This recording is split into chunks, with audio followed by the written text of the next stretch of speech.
Greetings again, everyone. See, Lolly, you're here! I got the ceremonial sword from the chief. It has a certain power that's needed in situations like this. You haven't forgotten what we're doing today, right? Of course not! We're gonna wake Leela up, and then ask him just what the heck he was playing at. And I've prepared the rest of the tools for the ceremony per Granny's instructions. We've dotted all our I's and crossed all our T's, so today should go off without a hitch. Good work, kiddo. Then without further ado, let's get started.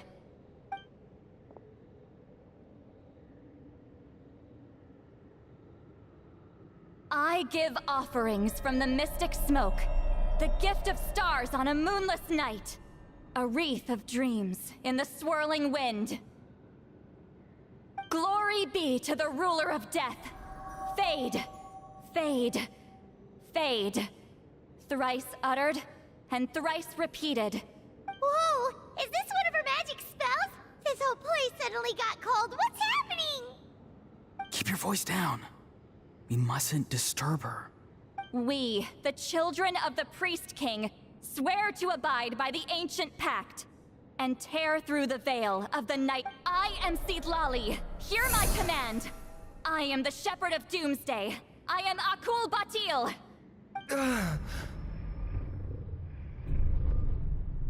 Oh, look! Leela's spirit is back. It's coming towards his body. I shall pierce the cloak of night with flintstone and banish all souls that do not belong to the land of the dead. Leela, obey my command and return to the land where the sun shines. Return to your own path. Did it work? Huh? Where am I? And who are you?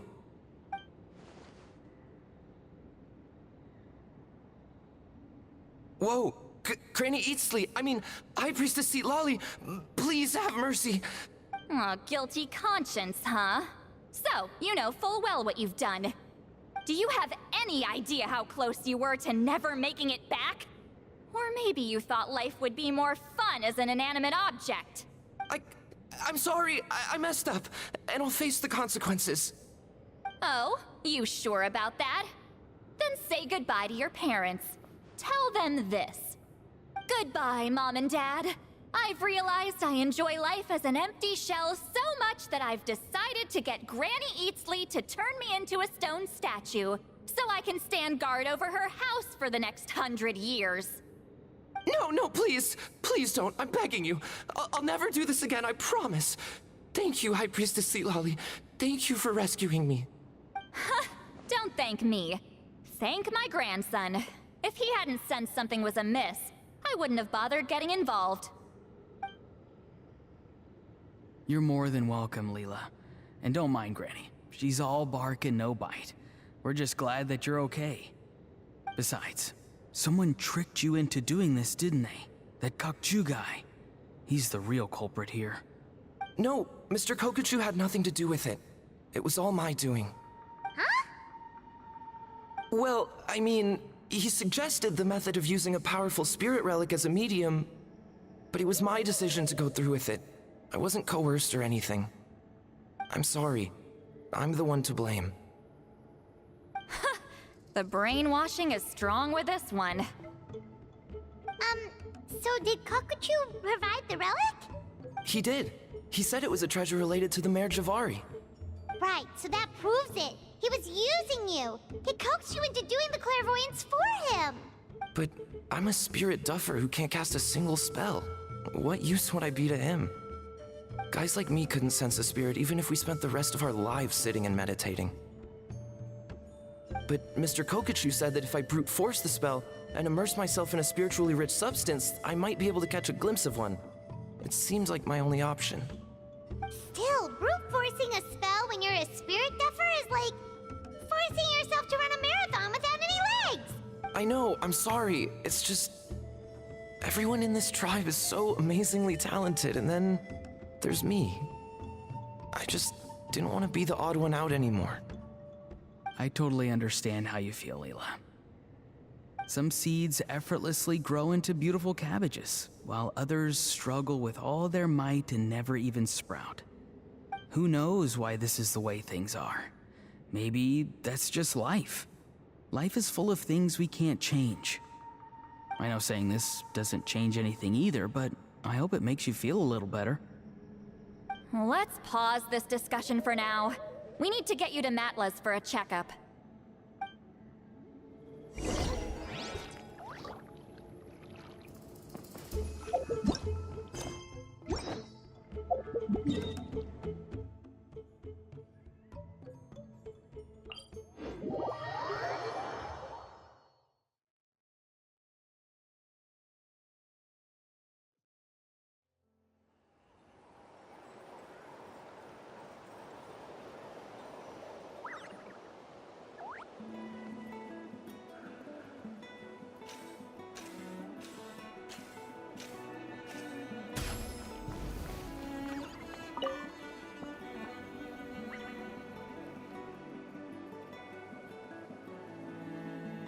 Okay, looking good. Seems like this guy got off lightly. Just make sure he eats when you get back. He must be starving. That's a relief. I've heard of cases where people's bodies started necrotizing after they spent too long meditating. What a horrifying thought! Anyway, Leela, even though we didn't know each other before all this, I'm still really glad that you're okay now. Well, maybe you don't know me, but I've heard all about you. The same goes for High Priestess Citlali, the Traveler, and Paimon. I've heard all the stories. Huh? Even us? This might sound corny, but you're exactly the kind of people I've always dreamed of becoming. But it's clear to me now. That was just wishful thinking. Honestly, why'd I have to be born a spirit duffer? Nah, it's alright, really. I'm used to being useless by now. Thank you all for saving me. Auroron, I think you're right. It's just a fact of life. I promise I won't take another risk like this in the future. I've brought you more than enough trouble already. Aw, Leela. It's okay. There's no need to comfort me. Hey, you little rascal. What are you talking about? Look at me. Huh? What's wrong, High Priestess Citlali? I said, look at me. Take a good hard look. Sense anything strange? Granny, what are you talking about? What do you think, Traveler? Another case of happy to help written on someone's face?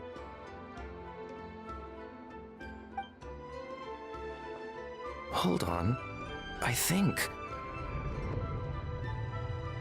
either my mind's playing tricks on me, or her entire body is an illusion. No, it must just be my imagination. I wouldn't be able to see through something like that. Wait, I know this trick. It's the same one I used a while back. Granny snuck away from right under our noses. You see? You can perceive some spiritual abnormalities now. Congratulations. Really? But where are you going, Granny? Where do you think? I'm going fishing, you dummy. Someone triggered the trap I set in the cave.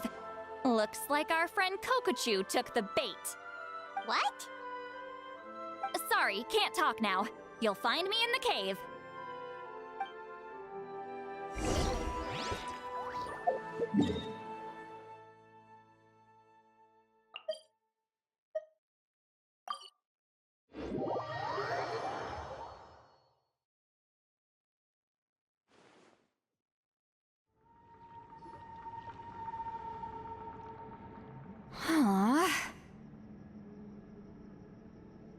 Don't believe it.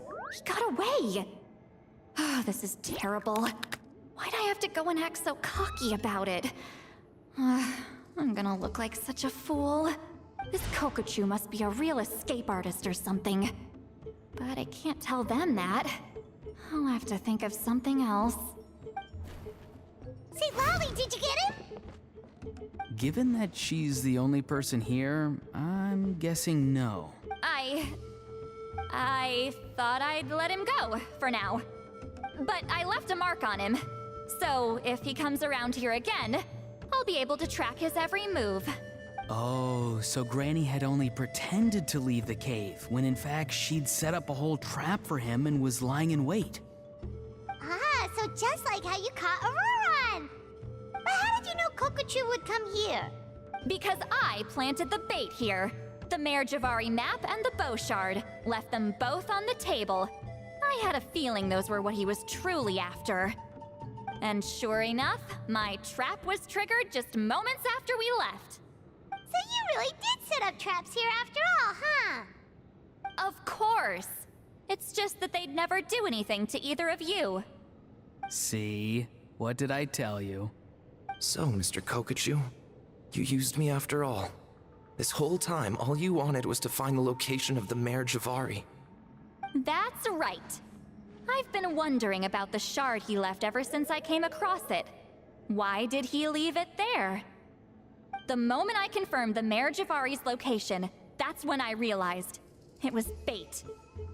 He was counting on Leela's spirit getting lost, and the tribe coming to his rescue. Then, by helping Leela, we'd be helping him. Oh, so he was fishing too! It was all a ploy to lure in an actual clairvoyant who could look into the shard for him. Yep.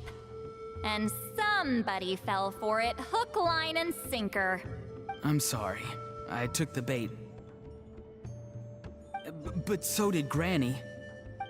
The nerve! I only got involved because of you, you little scamp! Either way, Kokchu played us like a fiddle. Huh. He managed to accomplish his goals without taking any of the risk himself. Pretty... You could say that again! Imagine if he tried to approach Seatlali directly. She'd have seen through it right away! Although, actually, Seatlali, why did you let him go? Because I couldn't risk using my full abilities here. He was a pretty slippery character, and if I'd kept him here by force, there could have been unintended consequences. Was it my fault for picking a bad place? I'm sorry. I went looking for somewhere with a wealth of spiritual energy when I first decided to help Leela, and ended up choosing this mad sage's hideout. Mad Sage? Yeah, he's napping right behind that wall. We'd have a whole new situation on our hands if we woke him up. That's why I decided against using my full abilities. I do have some good news, though. I snatched the shard and map back before he bolted, so I may have restrained myself, but I certainly didn't let him walk all over me. That's great! So he left empty-handed! Yes, sort of. The bad news is, he did get a look at the map before he left. Not that the Mare Javari's last known location is a huge secret, but still. Yeah, that's kind of worrying. What if he's got some sort of diabolical plan?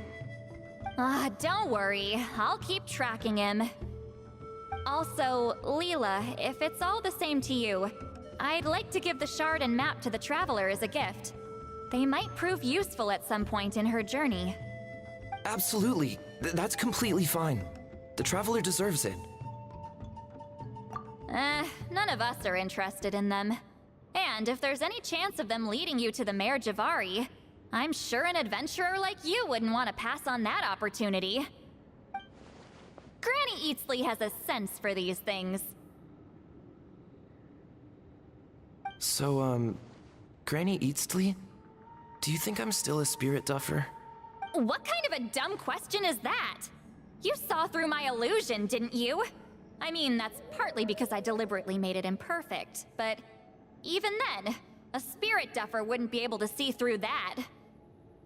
Auroron, give this guy some lessons when you've got the time. Leela, put in the work, and we'll see how far you get. Amazing. Life is so full of surprises.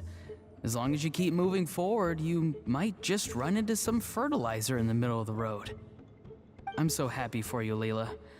Let's both give this our best shot, and who knows? We might both be beautiful cabbages one day.